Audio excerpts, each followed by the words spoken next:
E é o que eu falo, tá, galera? Você não precisa ser um deus do código, você não precisa ser um desenvolvedor para trabalhar com automação. Você precisa aprender linguagem de programação, né? Alguma linguagem de programação. Você precisa aprender algoritmo, óbvio, mas num nível bem básico, porque a automação é bem simples. Quando você for crescendo na carreira, óbvio, você vai virar uma pessoa mais sênior, né? A ideia é que você vire uma pessoa mais sênior, né? Conforme o tempo e vai se especializando ainda mais, aprendendo ainda mais. Aí sim é interessante que você tenha um nível de programação legal. Por exemplo, hoje, eu como um QA sênior, eu me comparo com um pouquinho a mais do que um desenvolvedor júnior. Por quê? Gente, eu entendo muito sobre estrutura, eu tenho conhecimentos, né, de tecnologia, arquitetura, desenvolvimento de sistemas, né, monitoramento, toda a parte de desenvolvimento, DevOps, muito importante. Só que eu não faço isso todo dia. Eu não desenvolvo todo dia. Por quê? Porque eu tenho que tomar conta de outras coisas. A gente tem teste manual, cultura, iniciativas que a gente tem que criar. Nós temos que trazer aí ideias de melhorias. Nós temos que criar casos de testes. Nós temos que fazer os bug reports, testes manuais. A gente tem que criar as estratégias de teste para cada um dos momentos. E a gente tem que fazer automação.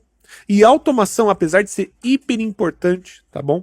A automação, apesar de ser hiper importante, para você principalmente crescer na área, não é tudo. Então, se você aí tá se pegando e falando assim, nossa, terminei de aprender Cypress, agora eu vou aprender Playwright. Calma, você já parou para aprender teste de software, que a gente falou no comecinho aqui dessa live?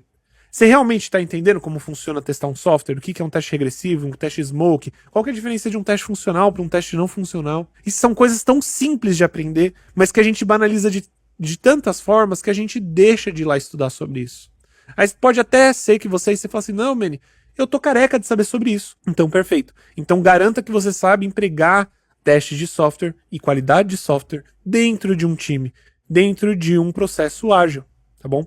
É isso que vai fazer você conseguir um emprego. Não é automação. A automação, você vai precisar dela, para poder trabalhar com automação, né, para você não precisar ficar fazendo manualmente testes repetitivos, mas não somente para isso, para você poder passar na sua entrevista na parte técnica. Você precisa fazer a parte técnica, para passar na parte técnica, você vai ter que fazer uma automação em Cypress. Ou, em Cypress não, desculpa, gente, em qualquer, depende aí de qual que é a vaga que você tá vendo, mas tipo em Cypress, Selenium, Playwright, tanto faz, tá certo? Então, eu acho muito importante você pensar nisso.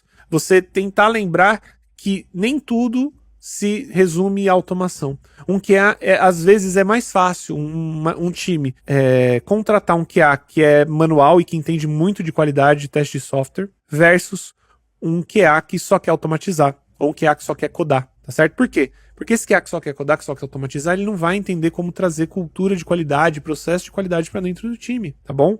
Então, isso é muito, muito importante que vocês parem para perceber, que vocês parem para entender o porquê que um QA ele é contratado. Não é pelas ferramentas que você usa. Inclusive, eu até ia falar isso nos stories hoje, mas eu esqueci. Por exemplo, eu estou fazendo um projeto. E nesse projeto que eu estou fazendo na empresa que eu estou trabalhando, eu precisava de uma ferramenta de monitoramento. Ferramenta de monitoramento que eu gosto muito de trabalhar e que eu já trabalhei com foi SonarQube. E eu também já trabalhei com CodeClimate, mas eu prefiro SonarQube, tá bom? SonarQube, SonarCloud, tanto faz. É uma ferramenta de monitoramento de testes, tá bom? Muito boa. Muito, muito boa. Tem muito que aqui às vezes não sabe sobre isso, é super simples de implementar, é super fácil de usar, né? Qualquer um consegue fazer isso. E tem gente que nem sabe disso e isso pode ser um plus no seu currículo, já anota aí. É ferramentas de monitoramento de código. E aí, eu fui falar com o time de... Como é uma empresa bem grande, né? Eu fui falar com o time de desenvolvimento, ou melhor, o time de QA, né? E eles já tinham uma ferramenta que eles usavam. E na minha cabeça, a gente ia provavelmente utilizar SonarCloud ou CodeClimate. Porque eles já tinham ouvido falar que o time já tinha utilizado CodeClimate, por exemplo. Chegou lá, eles vão querer que eu utilize uma ferramenta chamada... qual que é o nome? Putz, ela fugiu na cabeça, ela tava na minha cabeça aqui agora. Eu tô com Speed Curve na cabeça, mas não é isso. Deep Source, é isso, Deep Source. Então, o que acontece? Eu vou ter que trabalhar agora com uma ferramenta chamada Deep Source, que eu nunca ouvi falar antes. Ela parece uma ferramenta legal, só que eu não... E aí, eles não me contrataram comigo sabendo isso. Por que eles me contrataram, então? Porque não importa a ferramenta que você sabe usar. O que importa é os fundamentos. Gente, é muito comum, até mesmo na área de desenvolvimento, tá certo? Você vê desenvolvedores, por exemplo, precisamos de um desenvolvedor aqui. Não importa se ele sabe Python, Ruby, se ele sabe Go, se ele sabe PHP, O que importa é os fundamentos que ele sabe. Então, por exemplo, eu trabalhava na estratégia concurso e a gente trabalhava com Go. Não é tão comum você encontrar pessoas que trabalhavam com Go, principalmente naquela época, 2019. E aí, a gente contratava pessoas que sabiam programar. É isso que a gente queria. E é óbvio que eles vão ter um tempo para poder se entender com a linguagem, né, para poder entender como a linguagem funciona, mas ele vai aprender e vai fazer o trabalho dele com os conhecimentos e tudo que ele já sabia. Então a área de qualidade é a mesma coisa, na verdade até menos do que isso. Porque, pô, às vezes você não sabe trabalhar com Playwright, mas, você sabe trabalhar com Cypress, e do Cypress pro Playwright é um pulo, sabe? É muito, muito simples. Eu já mostrei o Playwright aqui, inclusive, na nossa live, né? Inclusive, a gente teve live de Playwright, na verdade, na terça-feira passada, né?